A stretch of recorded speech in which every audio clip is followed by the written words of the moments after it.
Bagaimana ceritanya pertama kali nih mengatur lalu lintas di sana? Ya, pertama kali. Hmm. Ya. Dalam suatu ini sendiri saya baru tahu langsung di podcast ini. Karena Masya saya Allah. pernah mendengar mereka dikritisi, boleh dibilang diprotes keras tatkala ada ambulan yang terhentikan. Allahu Akbar. Jadi beliau adalah aktivis dakwah juga. Jadi beliau menyampaikan pesan-pesan dakwah. Sekarang Al-Fatihah sudah hafal ya. Hafal berapa ayat Al-Fatihah? Al-Fatihah 7 ayat. Lengkap. Alhamdulillah ya. Boleh Allah nggak? mudahkan. Boleh nggak yang izin untuk dibacakan Ya. secara isyarat Al-Fatihahnya? Ya. Sekarang coba langsung. Ya. Berbagi cerita untuk saling inspirasi. YS Podcast. Assalamualaikum warahmatullahi wabarakatuh. Waalaikumsalam warahmatullahi wabarakatuh. Saya sudah ya. Nah, saya punya sahabat ini. Ya, oke. Nah, itu dan lihat ya seperti yang saya janjikan di part 1 dengan Pak Eko. Tolong nanti yang biar nyambung ya apa yang saya bicarakan, gerak-gerakan Pak Eko ada di part 1. Nanti silahkan dicek. Nah, di part kedua ini saya akan berbicara bagaimana gerakan Pak Eko ini sudah terlihat. Ya, terlihat. Ini udah gerakan yang cukup lama, bertahun-tahun, dan sudah banyak memberikan advokasi kepada teman-teman. Ini saya butuh penerjemah yang sangat luar biasa yang memahami. Ya, intinya ini adalah komunikasi. Ini Pak Eko ya. Ya, Assalamualaikum. Ini ada Bang Maman dengan Pak Eko. Iya. Nah, bisa nanti Pak Eko sebagai penerjemah apa yang ingin saya tanyakan dan apa yang dia jawab oleh Insya Allah siap. Mau tanya. Siap, insya Allah siap. beliau Siap. sampaikan. Oke, alhamdulillah siap. Ini podcast yang sangat luar biasa. Semoga akan makin banyak kita angkat hal-hal seperti ini sehingga menjadi hal yang biasa di tengah masyarakat kita. Kata inklusi di part sebelumnya ini kita coba. Ya. Jadi semua bisa masuk di podcast ini. Insya Allah Jadi ya siap. tidak ada spesialan ya apapun Iya, ya. betul. Sama semua. Nah. Oke. Bang Maman, ini kan beraktivitas di mengatur lalu lintas ya di perempatan Muhammadiyah. Kita akan kenalan. Saya sering lihat dan baru tadi saya ngeh ya setelah dikenalkan. Oke. Bagaimana ceritanya pertama kali nih mengatur lalu lintas di sana? Ya, pertama kali.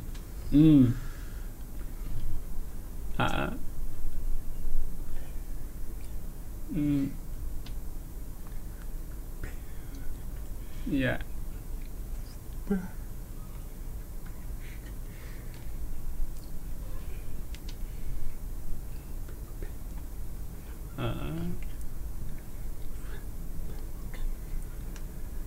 Oke. Oke. Baik, beliau menyampaikan pertama kali ada rekan tuli juga, rekan tunarungu yang bernama Bayu, dan kemudian kedua Ketut, yang ketiga Ozi, dan yang keempat Maman. Yang keempat Maman itu ada awal-awal bagaimana mereka mencoba untuk berkegiatan di sana dengan membantu mengatur lalu lintas. Jadi prinsipnya mereka mengisi di mana saat petugas tidak ada, saat kosongnya petugas mereka ambil bagian di dalam mengatur di sana.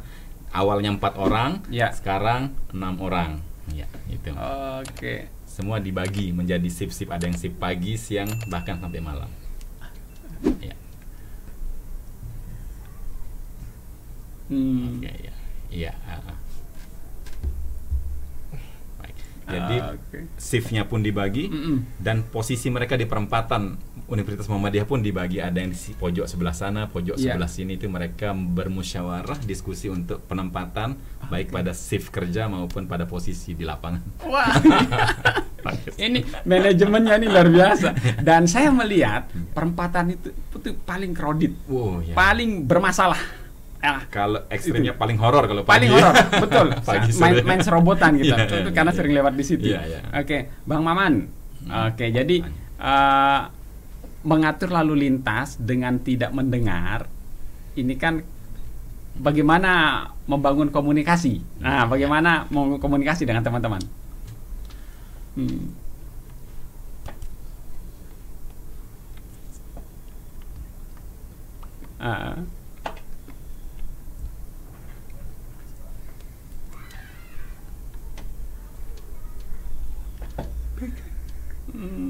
Ya.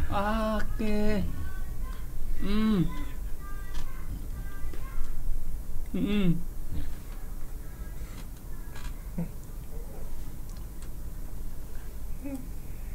Baik. Baik, dari memang secara indera, panca indera, mereka diberikan kekurangan di bagian pendengaran, tetapi senjata esensial mereka adalah di mata. Di mata. Jadi untuk menerjemahkan isyarat pun mata yang senjata esensial, panca indera yang esensial sekali, yang penting sekali. Nah, begitu pula di perempatan. Jadi mereka mungkin boleh tidak mendengar klakson. Nah itu, tetapi panca indera yang lain dimaksimalkan. Mata dengan gerakan fisik, misalnya leher untuk melihat ke kiri dan ke kanan. Nah itu jadinya ditambah dengan beberapa rekan kerja, jadi bisa saling berbagi. Oke. Ya.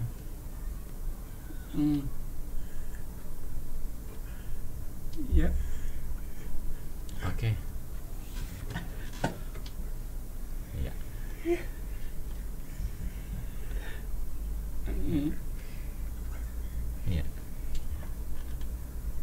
Oke.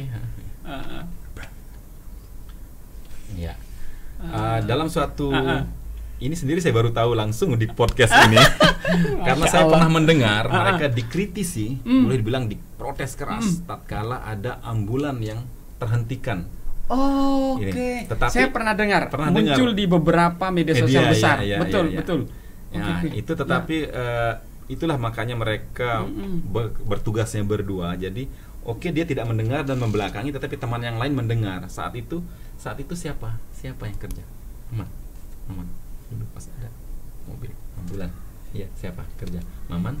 Oh, semua sama. Dan itu benar terjadi, ternyata bukan sekedar ketakutan. Ternyata itu memang pernah terjadi, tetapi alhamdulillah karena mereka bekerja secara tim, secara kelompok, jadi teman yang di sisi lain yang melihat. Lagi-lagi senjatanya adalah melihat. Jadi selalu diberikan prioritas pertama. Mereka paham juga itu sebenarnya. Tetapi memang ini yang menjadi kelemahan mereka di lapangan tatkala tidak mendengar sirine ambulan. Mohon maaf. Kemarin saya juga mengikuti berita itu dan mohon maaf, kita underestimate. Kita sempat menyalahkan, apa fungsinya? Itu kan prioritas. Bahkan mungkin beberapa orang dasar nggak tahu aturan. Mungkin mungkin karena tidak tahu. Karena tidak paham. Ini siapa? Ini kan ya Allah, ini bukan tidak tahu aturan, tidak dengar. Betul. Sebenarnya. Nah, makanya kalau orang kan menjas kan, orang menjas karena ketidaktahuan. Kembali ini karena ketidaktahuan masyarakat kita.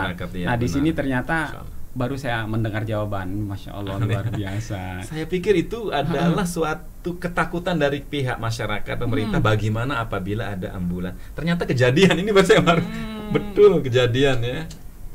Oke. Kerja mobil mau. Iya benar. Nah, ini kan bahaya ya. Oke. Bahaya.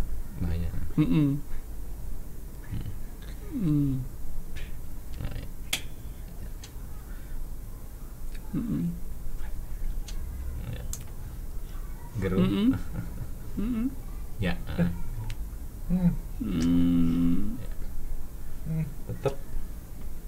Oke. Ya. Jadi beliau menyampaikan di perempatan Muhammadiyah sudah banyak sekali yang bekerja di sana. Teman-teman tunarungu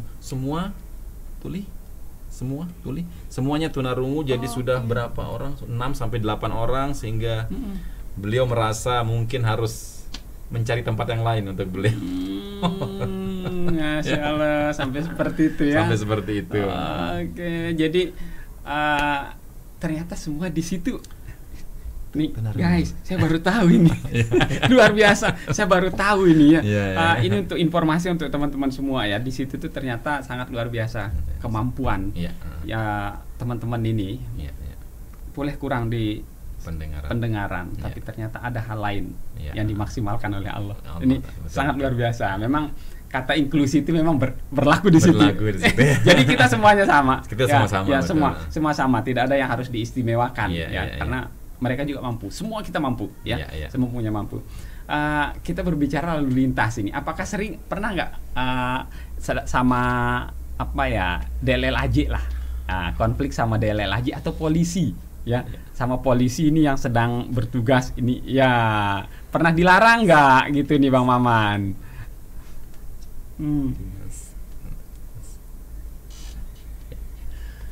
Udah. Ya. Cerita.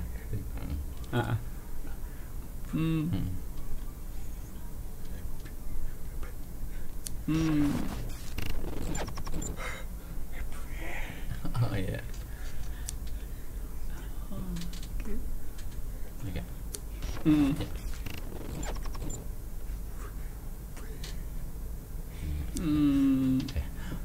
Beliau menyampaikan di saat bulan Oktober atau November dulu memang pernah ada penertiban oleh Pemkot Mataram. Ya. Bulan November, Oktober. Pernah ada penertiban oleh Pemkot Mataram secara baik. November. Secara terpadu ada Pol PP-nya, ada Dinas DLLAJR, Dinas Perhubungan. Kemudian Babinsa, mungkin Babin Kamtibmas menertibkan mereka di seluruh persimpangan jalan yang tanda kutip namanya Pak Ogah kan mereka Pak Ogah. Semuanya ditertibkan hari itu. Semuanya ditertibkan, seingat kami itu adalah hari Jumat, ditertibkan dan dibawa ke Dinas Sosial Kota Mataram. Kebetulan kami yang memang sering sekali berinteraksi dengan teman-teman di Dinas Sosial untuk program-program disabilitas. Mereka taunya kami bisa membantu untuk menerjemah, jadinya dihubungi siang itu. Akhirnya kami bertemu dengan Kepala Dinas Sosial, Kepala DLLAJ, Pol PP, perwakilan Pol PP untuk membahas teman-teman ini bagaimana sih solusi jalan keluar. Jadi kami sampaikan kepada perwakilan pemerintah waktu itu banyak sekali. Oke, kami pertanyakan kalaupun memang ada pelanggaran hukumnya di mana? Nah, itu jadi disampaikan memang ada beberapa peraturan wali kota yang masih ambigu mungkin, yang menyatakan tidak boleh mengatur apabila dan meminta bayaran. Tetapi kami sampaikan mereka ini tidak minta. Ya, itu jadinya memang masih ambigu. Dan pemerintah dalam hal ini pemerintah Kota Mataram menawarkan mereka teman-teman tuli untuk mencari tempat parkir. Parkir apabila ada tempat parkir nanti segera melapor ke pemerintah melalui Dinas Perhubungan mungkin atau Pol PP untuk di SK-kan, disahkan menjadi lokasi parkir mereka. Itu mungkin solusi. Solusinya Solusi jangka pendek dari teman-teman di pemerintahan di Kota Mataram. Tetapi masalah berikutnya adalah lokasi parkir di Kota Mataram, lokasi parkir penuh sudah tidak ada untuk teman-teman tuli. Sementara ini seluruh ruko jangan ya, walaupun penuh beliau menyampaikan insya Allah rezeki itu datang dari Allah, tidak apa-apa, sabar.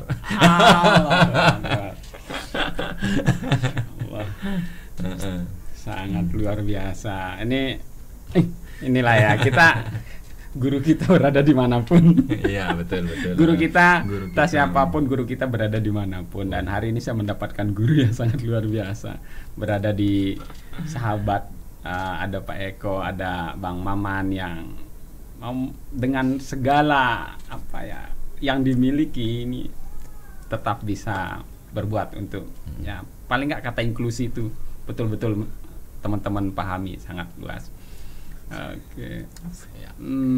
Inklusivitas, inklusi isyaratnya, ketika mereka ingin inklusi. Nah kalau kita berbicara apakah Bang Maman ini termasuk ikut di program yang Hafiz? Nah ini uniknya nih Bang Maman ini membaca Al-Quran berarti membaca dan secara bahasa isyarat berarti Nah ini kan sesuatu banget ini Pak Eko. Bagaimana yang kalau Braille kan sudah sudah ada Al-Qur'annya gitu. Tapi bagaimana mengisyaratkannya agar teman-teman kita yang tidak bisa mendengar ini bisa tahu oh itu sedang membaca Al-Qur'an gitu. Gimana Bang Maman? Jadi sebelum kita tanya langsung ke Bang Maman, saya ceritakan bahwa Bang Maman ini adalah di saat kami dulu Pak, beberapa orang penerjemah, karena kita sumber daya penerjemah di NTB cukup, boleh dibilang cukup, jadi kita bersepakat untuk membentuk yang namanya TPKI, Taman Pendidikan Quran Isyarat. Tapi saat peresmian menjadi LPKI, Lembaga Pendidikan Quran Isyarat. Maman adalah yang pertama, santri kita yang pertama. Santri pertama sampai sekarang sudah bisa mengajar. Guru tuli kita yang pertama sekarang. Beliau sudah mengajar, alhamdulillah, Allah mudahkan ya, Allah mudahkan. Jadi beliau adalah santri pertama. Jadi kalau mau mengajar harus bisa dulu dong. Betul. Jadi beliau menghatamkan Iqra, walaupun belum hatam Al-Qur'an, tetapi dakwah tidak harus nunggu beliau menjadi hafiz dulu. Jadi beliau sekarang sudah menghandle adik-adik tunarungu tuli yang level 1 dan level 2. Iqra 1 dan Iqra 2 beliau yang bertanggung jawabnya. Jadi ini adalah satu kebanggaan kami. Jadi beliau sudah yang awalnya santri kita, sekarang sudah menjadi pengajar. Pernah masuk dalam tim pengajar dan tim pengurus di LPKI NTB. Alhamdulillah, barakallah, luar biasa. Alhamdulillah. Luar biasa. Aduh. Ini spesial sekali nih kita ketemu ternyata ya. Oke. Beliau menceritakan bagaimana pengalamannya dalam, jadi sebelum Quran Isyarat sebenarnya sudah ada dakwah isyarat. Kita bedakan antara Quran Isyarat. Quran Isyarat ini mulai sejak, boleh dibilang kalau di NTB 2022, sementara kalau dakwah isyarat 2012 di NTB. Cukup lama. Di dunia dakwah isyaratnya dimulai sekitar tahun 87. Dimulai di Pakistan dakwah isyarat. Kalau untuk kemudian ke Malaysia 2007, di Indonesia 2008 mungkin. Jadi kita adik kelasnya Malaysia mungkin kalau untuk dakwah isyarat. 2008. Kalau untuk NTB penerjemah dakwah pertama tahun 2012. Kita pisahkan dengan SLB. SLB kan memang mereka bahasa isyarat juga, guru isyarat, tapi lebih ke arah life skill, misalnya menjahit, bengkel, desain komputer. Yang kosakata dakwah, kosakata agama, itu ada lagi spesialisasinya. Jadi teman-teman di NTB termasuk yang tahun 2012 mulainya. Sementara Quran Isyarat 2022. Jadi ada interval. Jadi kegiatan kami dakwah isyarat sebelum Quran Isyarat adalah mengajarkan, yang pertama adalah tauhid. Mengajarkan bagaimana Allah itu, siapa Allah, berapa jumlah Allah. Jadi uniqueness-nya berapa Allah dulu enggak tahu ya. Dulu mereka kira yang unik itu 2. Jumlah Tuhan itu 2 dan berpasangan. Karena di dinding selalu Allah dan Muhammad. Dan yang selalu dipajang berpasangan, yang berdua itu adalah pasangan biasanya. Jadi dikiranya Allah itu 2 berpasangan. Atau Allah itu jumlahnya 99. Dipikir Asmaul Husna itu adalah jumlah Allah. Nah, ini tuh salah satu contoh. Mandi wajib belum bisa. Walaupun sudah berkeluarga. Itulah poin-poin awal kita dalam gerakan dakwah isyarat. Kita belum berbicara Quran Isyarat, dakwah isyarat dulu. Jadi bagaimana mengajar sholat subuh itu 2 rakaat, duhur 4 rakaat, asar 4 rakaat. Itu udah menu-menu awal kami di dakwah isyaratnya. Cara sholat subuh berapa rakaat, duhur. Jadi itu menu-menu awal. Kita tidak mikir yang tinggi-tinggi misalnya. Yang benar-benar fundamental. Cara mandi, ya kalau mimpi atau ikram istri, ya. Ya, sekarang sudah paham ya. Oke, paham. Alhamdulillah, luar biasa. Aduh, ini kalau kita berbicara apa ya, ini kan giat-giat yang menurut saya ya harus banyak kita gaungkan ini Pak Ikon. Jadi agar ini karena keterbatasan informasi ya, siapa tahu ada di tempat lain yang terdapat hal yang sama. Nah, mau mencari informasi itu kan untuk aktif itu kan agak, mohon maaf, agak kurang. Nah, tapi begitu dia dapat informasi, insya Allah mulai kepedulian itu. Nah, kalau kita berbicara tadi, nah ini saya ingin bertanya ke Bang Maman ini. Apa kesulitan belajar Iqra deh? Nah, ini yang pertama nih. Hmm.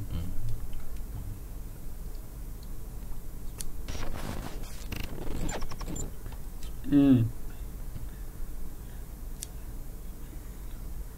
Oke.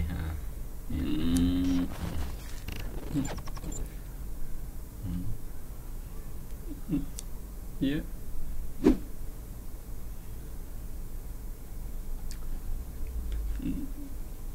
Iya.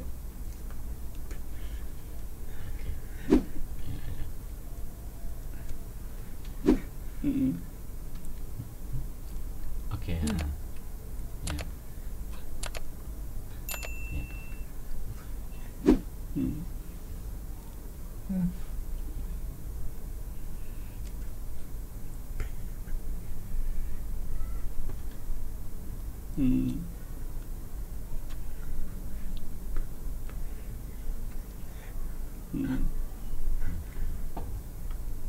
Iya.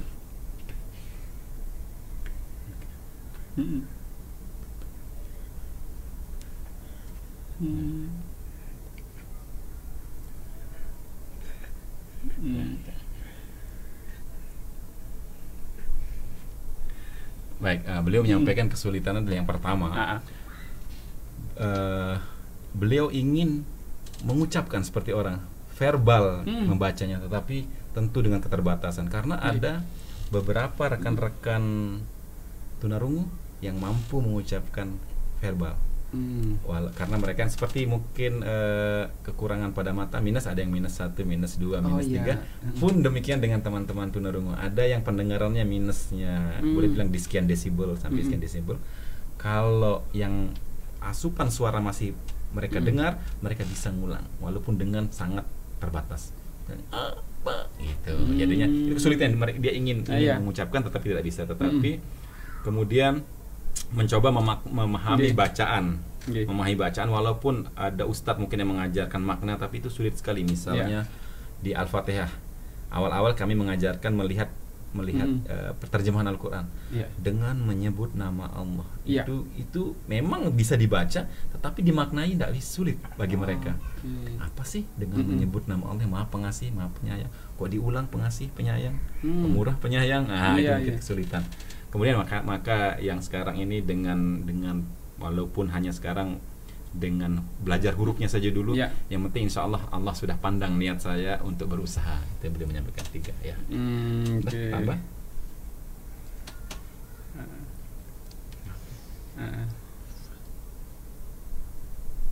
Oke. Baik, nah ini dia ini. ya. 7 ayat Al-Fatihah. Dulu sebelum ada metode Quran isyarat, bagaimana mereka sholat? Itu kami hanya mengajarkan, maka sholat harus datang ke masjid, sholat jamaah, sholat berjamaah, hanya ikut gerakan imam. Bacaannya bagaimana? Sudah kami ajarkan dengan terjemahan, ternyata tidak bisa. Tidak bisa. Jadi tetap yang penting ingat Allah. Allahu Akbar, ikut imam, tapi ini ingat Allah. Maka sekarang sudah ada Quran isyarat, bisa mereka hafal 7 ayat surat Al-Fatihah. Jadi walaupun sholat mereka sekarang sudah bisa membayangkan Al-Fatihah itu. Tidak harus digerakkan seperti pelajar. Kalau digerakkan kan mengganggu yang lain dan membatalkan sholat. Tapi setidaknya mereka punya memori fotografi yang membayangkan ayat itu dan mereka sudah bisa membacanya. Jadi sudah ada. Sekarang sudah tambah. Insya Allah pahala tambah. Ya Allah, ya Rahman, ya Rahim. Ini sangat luar biasa ini. Aduh, Bang Maman. Cerita. Tanya. Kalau berarti Al-Fatihah sudah. Alhamdulillah sekarang Al-Fatihah sudah hafal ya. Hafal berapa ayat Al-Fatihah? 7 ayat. Lengkap. Alhamdulillah ya. Boleh nggak yang izin untuk dibacakan secara isyarat Al-Fatihahnya? Ya. Sekarang coba langsung. Ya. Bismillah. Ya. Assalamualaikum warahmatullahi wabarakatuh. Ya.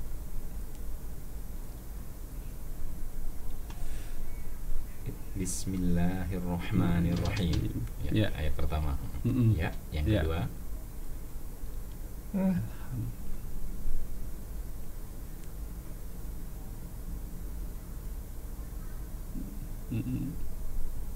Alhamdulillahirabbil alamin. Ya. Kedua. Iya, yang ketiga. Ya.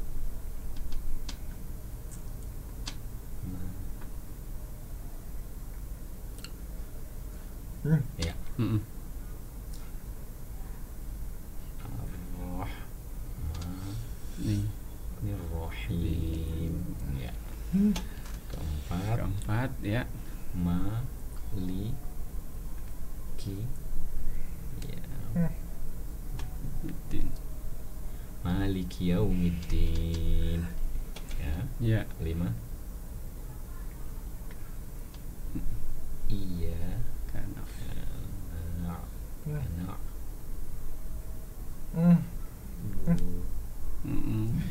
Wa iyyaka na'budu wa iyyaka nasta'in. Ya. Ya. Ya.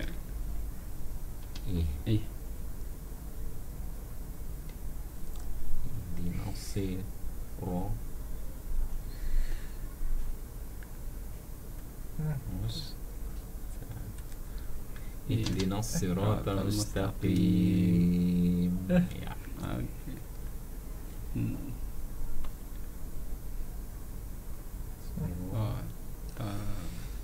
Qaulan ladzi an'amta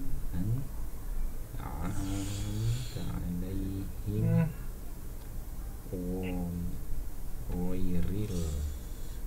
ghairil maghdubi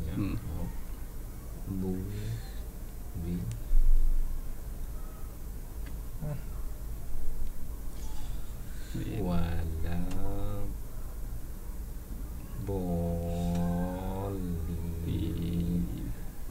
ghairil maghdubi 'alaihim waladdallin. Amin. Masya Allah. Ini alhamdulillah ya. Ya, ini alhamdulillah. Alhamdulillah. Allah Akbar. Ya Allah ya Rahmanir-Rahim. Ini ya, alhamdulillah Allah bantu untuk memudahkan saya belajar Al-Quran. Nggak bisa, kalau semata-mata tanpa Allah nggak bisa nih. Allah yang kasih ilmu. Semoga seluruh dunia Allah berikan kita hidayah bagi seluruh manusia. Amin. Amin ya rabbal alamin.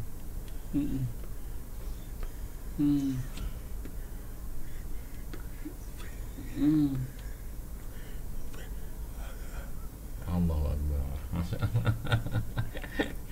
Jadi beliau adalah aktivis dakwah juga. Jadi beliau menyampaikan pesan-pesan dakwah bagaimana Allah ini menguji kita. Ujian itu banyak dari pekerjaan, dari kegiatan-kegiatan kita. Tetapi jangan sampai kita terlena. Kita lenakan waktu, terutama menjawab panggilan azan. Tadi 5 waktu ya. Dakwah terus dakwah.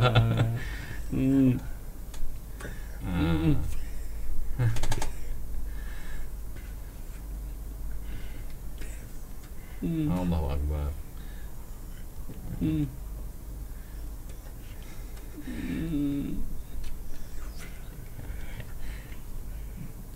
Jadi beliau menyampaikan salah satu hadis Nabi, salah satu ayat dari Al-Quran, maka barang siapa yang membantu agama Allah, maka Allah pasti bantu. Seperti itu jadinya beliau untuk membantu dirinya adalah dengan cara berdakwah, mengajak bagaimana semua teman-teman, khususnya dakwah di kalangan dakwah untuk teman-teman tuli ya.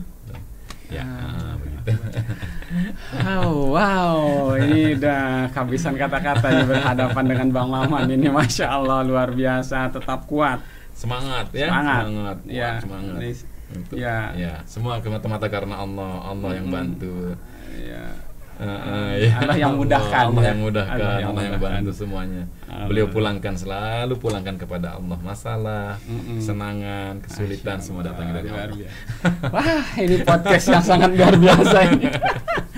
Ini terima kasih. Yeah. Aduh ya, kayaknya nggak cukup di 2 part ini. Ya nanti saya berharap ini Pak Eko ada waktu lagi, ada hal-hal yang apa ya menurut Pak Eko ada yang harus kita angkat dari teman-teman. Ada mungkin ini mengajak Bang Maman ini sangat luar biasa bagi saya. Semoga bagi teman-teman YS Podcast ya. Kita banyak belajar, pokoknya entah siapapun dia, selalu kita akan dapat ilmu ketika kita mau belajar. Ya, ketika kita mau membuka diri belajar, semua itu bisa jadi guru. Betul, selalu tadi yang disampaikan semua adalah guru. Semua adalah guru. Ini guru yang sangat luar biasa. Masya Allah, Allahu Akbar. Saya banyak belajar hari ini di Bang Maman dan di Pak Eko. Jadi sekecil apapun ikhtiar atau ya giat-giat yang kita rasa bermanfaat untuk orang lain, semoga ini menjadi berkah.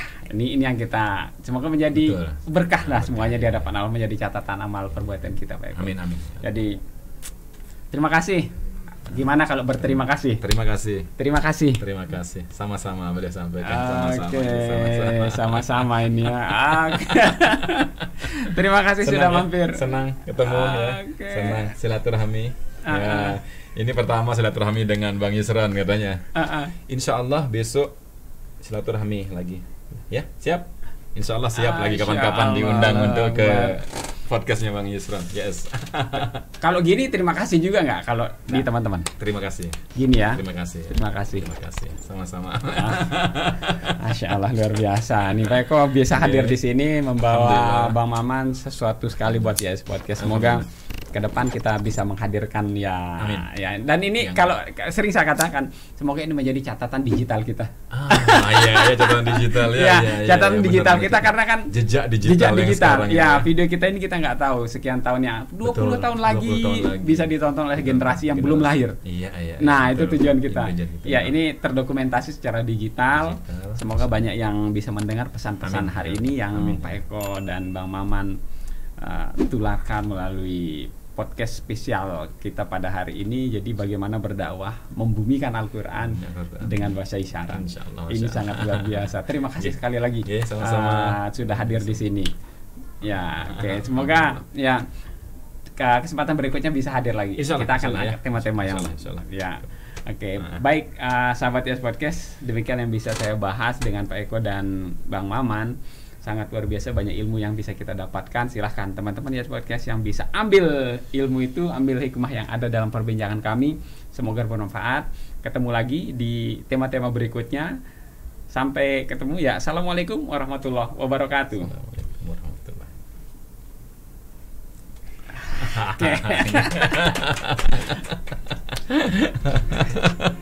Masya Allah. Berbagi cerita untuk saling inspirasi. YS Podcast.